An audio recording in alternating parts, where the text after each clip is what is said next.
It's a great start. Always strive to take great care of people. Don't be afraid to defend the decisions you make on the patient's behalf. Tell me about that one.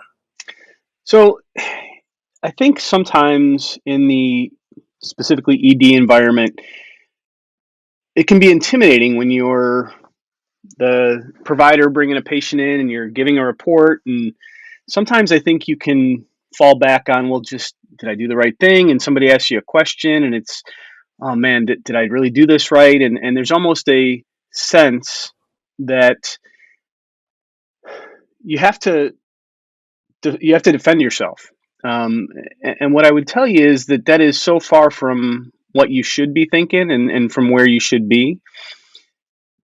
I think all of us, whether you're a EMR, a first responder, EMT, paramedic, nurse, physician, we got into this business because we like to take care of people. You know, it's hokey, it's cliche, but the reality of it is it's a lot of what we do.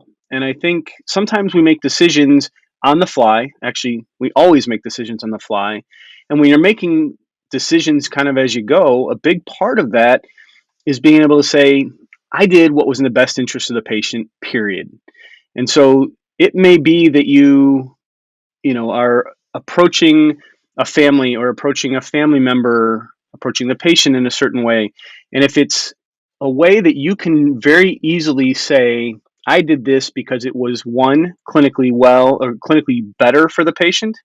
And two, if it's something that you can say in good conscience that made a difference for the positive, I don't think you have a whole lot to defend. But I think the bottom line is we have to maintain that sort of position of excellence in everything that we do. And if we are always working towards providing great care, I think we're going to provide great care.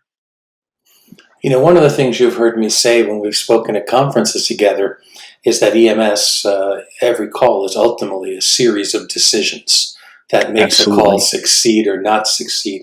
Well, let's go into the medical director perspective. I think there's a lot of people that think that they are judged by the medical director. The medical director is going to be the person that you get in trouble with or have to worry about. What's your take if an EMT or an AEMT or paramedic comes to you and says, you know, the protocols say this, I was really concerned. Maybe I didn't have time to call in, or I really thought this was the right thing to do. What's your perspective on that? I think that's a great question, Dan. And I think it's one of the probably everyday questions that I hear. And it's not even always the big things. Sometimes it is the big things. But I always default back to let's talk about your mindset or your thought process. You know, why is it that you did what you did? And I think the concept of medical protocols is really important because they are guidelines. They were designed to be guidelines, but they should not replace your ability to critically think. You know, you've said this a million times over in the lectures as we've talked before, Dan, that, you know, we are not in the business of just rote memorization and really doing things because the book says so, right? It's better and more important that we understand why we do the things. And so if an EMT comes to me and says, hey, you know, or example, I'll give you one that happened.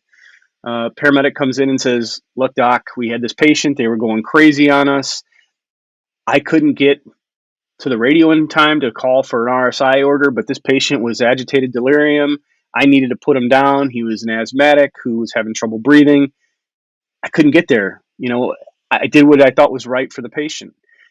I look at that and I say, hey, good for you. Because the reality is, if this provider didn't do that, this patient would probably be dead, right?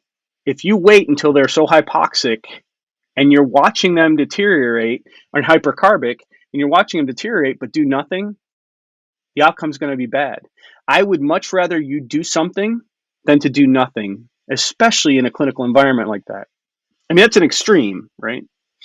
Right, and we can put in the your mileage may vary statement. You know, always follow your local protocols, and you know, blah Absolutely. blah blah. We're not telling you to go out and do risky things, but the truth is, the nature of EMS is that you're going to get things that are going to go between the lines, and how we respond is really important in that. Absolutely. Well,